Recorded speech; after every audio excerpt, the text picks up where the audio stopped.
तो हमारे जीवन में हमेशा वो दया महर हमें महसूस होती है। अब संत महापुरुष क्या सिखाने के लिए आते हैं कि आप जो जीते जी ये शरीर की पूंजी लेकर आए हो, जितना सांसों की आपके पास ये धरोहर है, उसका इस्तेमाल करना, उसका सदुपयोग करना, ये हमारे जीवन का बड़ा भारी लक्ष्य है। हम सोते हुए भी जीवन गुजार सकते हैं, खाते पीते संसार की मोह माया में लिप्त होते हुए भी जीवन गुजार सकते हैं, और अपने जीवन को एक लक्ष्य के लिए हर रोज घड़ी घड़ी क्षण क्षण किसी सच्चे काम के अनुसरण के लिए भी जीवन गुजार सकते हैं। महाराज जी कहा करते थे, संत आते हैं तो वो हमारे जीवन में हमें विवेकी बनाने के लिए आते हैं, हमें अंतर से इस बात की प्रेरणा देने के लिए आते हैं कि हम सही रास्ते पर अपना जीवन रखें। कोई महापुरुष जानबूझ करके, दबाव डाल करके, खींच करके किसी को प्रभु प्राप्ति नहीं कराना चाहता। वो उसके जीवन में उसके लिए विवेक का कारण बन जाता है। अंदर से विवेक हो, उस प्रभु की चाव बन जाए, लगन बन जाए, जीवन में सच्चे काम करने के प्रति आकर्षण आ जाए, हम अपने समय का सदुपयोग करने लग जाएं और इस समय में अच्छे और बुरे के बीच के विवेक को समझ लें। ये वो रास्ता है जिस रास्ते पर हम ज्यादा से ज्यादा चल सकें। ये काम संतों महापुरुषों का होता है। इसलिए जितने भी महापुरुष आए, उन्होंने गुरु की तालीम, उसकी शिक्षाओं को हमें अंदर से इस मनुष्य जीवन की सबसे बड़ी उपलब्धि की तरफ ले जाने के लिए, उसकी कमाई कराने के लिए गुजारा है। पहला काम, हम ध्यान, गुरु की नाम की कमाई को कुछ कुछ अंतर प्रेरणा से अपने जीवन में आत्मसात करें। अब ध्यान क्या होता है? महाराज जी कहा करते थे, आपको ऐसे लोग भी मिल जाएंगे जो घंटों घंटों बैठे रहेंगे पर मन उनका एकाग्र नहीं होगा, और वहीं आपको ऐसे लोग भी मिल जाएंगे जो चलते फिरते गुरु नाम का सिमरन करते होंगे, मन में लगन लगी होगी, उनकी याद करते ही अंतर उनका ध्यान उनकी तरफ ख्याल सिमटने लगेगा, और हमारा जो मन है एकाग्र होकर के उनकी याद के सिवा कोई काम नहीं करेगा। ध्यान वो है जो आप सिर्फ गुरु की, उस महापुरुष की याद करते हुए उसके ध्यान को, उसके ख्याल को अपने जीवन में बसाने में कामयाब हो जाए। और इस काम को संतों महापुरुषों ने कराया है बाहरी जुड़ाव से, सेवा से, सत्संग से, गुरु नाम की कमाई से। और जब जब कोई सत्संग और सेवा के सानिध्य से जुड़ता है, हुजूर कहा करते थे, अगर तुम्हें 100 काम हो, दूसरी तरफ सत्संग होता हो, तो वो 100 काम छोड़ करके सत्संग जाओ, ज्यादा लाभ मिलेगा। अगर तुम सेवा के अवसर में कहीं अवसर मिले तो तुम 1000 काम छोड़ो, वहां तुम्हें जीवन में ज्यादा फायदा होगा जितना तुम्हें दुनिया के तमाम दूसरे कामों में नहीं होगा। महापुरुषों ने दुनिया के कामों से ज्यादा गुरु की याद, गुरु का जुड़ाव, गुरु का सानिध्य जीवन बनाने पर जोर दिया है। इसलिए आज इस बड़े विशेष अवसर पर जब हम स्वामी जी के जन्म दिवस मनाने के लिए गुरु को अपने अंतर मन में प्रेरणा स्रोत बनाकर उनकी याद से, उनके ध्यान से अपने जीवन को संपूर्ण करने के लिए यहां पर आए हैं। एक चीज जो हमें अपने जीवन में इस पूरे समागम से धारण करनी है, और वो ये कि हमारा ध्यान गुरु चरणों में ज्यादा से ज्यादा जुड़े। और उसके लिए जितनी भी आप याद बना सकते हैं, वो सारी याद आपके जीवन में कारगर होगी। चलते फिरते, खाते सोते, दुनिया के किसी भी काम से अगर समय निकालना पड़े और थोड़ा समय गुरु की याद में देना पड़े, तो वो जीवन में एक बहुत बड़ी धरोहर है। तो आज इस बड़े पावन अवसर पर स्वामी जी के 90 वर्ष जन्म दिवस के हो चुके हैं, और स्वामी जी ने हमेशा सत्संग और सेवा पर जोर दिया।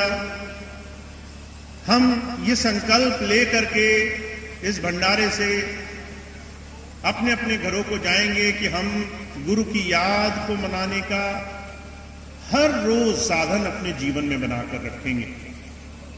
और खास तौर से वो लोग जो गुरु को सर्वस्व मानते हैं, गुरु को जीवन का आधार मानते हैं, उन्हें अपना प्रेरणा स्रोत मानते हैं, अगर वो गुरु की याद बनाने का साधन हर रोज बना लें।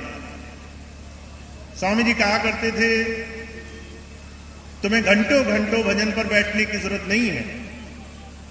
अगर तुम रोज सुबह उठकर और रात को सोने से पहले अगर गुरु का नाम लेकर के उसको सब कुछ समर्पित करके अपने सारे दिन का भार उसके चरणों में सौंप करके हर रोज उसके आगे नतमस्तक होकर के जीवन गुजारते हो, तो तुम्हारे हर रोज का कोई भी कर्म वो तुम्हारे लिए कोई परेशानी, कोई बंधन, कोई बुराई का साधन नहीं बनेगा।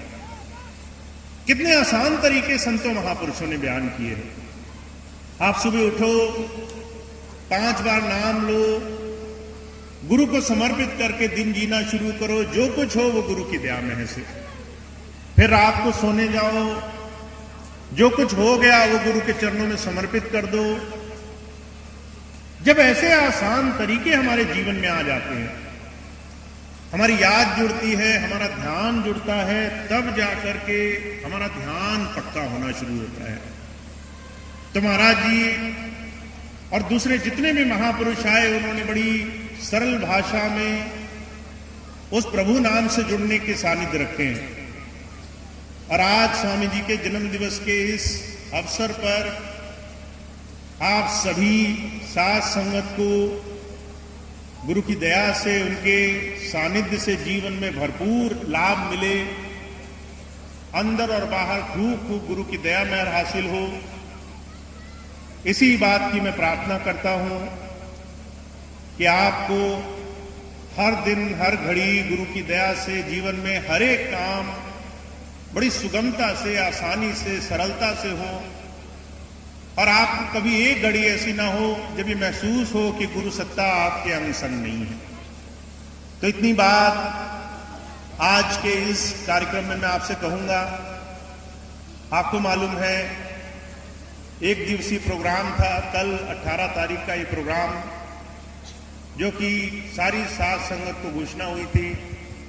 तो कल स्वामी जी के जन्म दिवस के भंडारे के रूप में हम लोग बड़े हर्षोल्लास से उनकी याद में, उनके ध्यान में, उनके ख्याल में गुजारेंगे।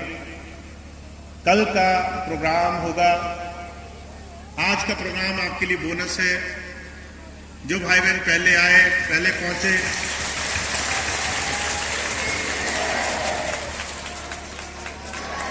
अब कल का प्रोग्राम होगा जो पहले से निर्धारित है, सारी साथ संगत को पता है।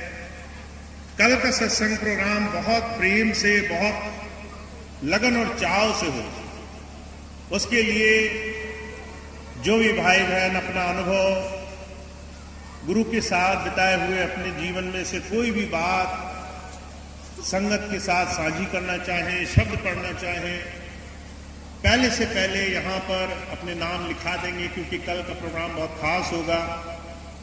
जो भाई बहन पहले से अपना नाम लिखा देंगे, उसमें से कल के प्रोग्राम में ज्यादा से ज्यादा भाई बहनों को मौका दिया जाएगा कि वो अपनी बात गुरु के साथ स्वामी जी के चरणों में बैठे हुए अपने जीवन को ज्यादा से ज्यादा संगत के सामने रख सकें। अब एक दो खास सूचनाएं हैं, उसके बाद आज का प्रोग्राम समाप्त होगा। एक प्रार्थना होगी, उसके बाद आज के प्रोग्राम को और इस पूरे भंडारे को सफल बनाने के लिए आप सभी साथ संगत का बहुत बहुत आभार है। मैं जानता हूं आप में से बहुत से लोग पहली बार भोजीपुरा आश्रम आए हैं, बहुत से लोग पहली बार भोजीपुरा आश्रम आएंगे जो कल पहुंचेंगे, बहुत से लोगों को रास्ता नहीं मालूम है, बहुत से लोगों को दूसरी असुविधाएं हैं। पर हम स्वामी जी के जन्म दिवस को बिना इन तमाम परेशानियों के, बिना इन तमाम दिक्कतों के, तमाम बाहरी असुविधाओं को ध्यान रखे सिर्फ गुरु की याद में अभूतपूर्व ढंग से मना सकें, इसके लिए हम पूरी तरह से गुरु के ध्यान को ही सबसे सामने रखेंगे। इसके अलावा बहुत सारी संगत जो दूर दूर क्षेत्र से आई है, बहुत दूर से भाई बहन पहली बार यहां पहुंचे हैं, उन सभी का पहली बार इस भोजीपुरा आश्रम में स्वागत है। मुझे उम्मीद है आगे भी इस आश्रम में और दूसरे तमाम आश्रमों में आपको गुरु की याद, गुरु के सानिध्य में बैठने का, उनकी दया मेहर से याद करने का मौका मिले। पर इसके साथ साथ क्योंकि बहुत सी साध संगत अभी पहुंची है, दो चीजों का मैं आपसे अनुरोध करूंगा, आप बड़ा ध्यान रखेंगे।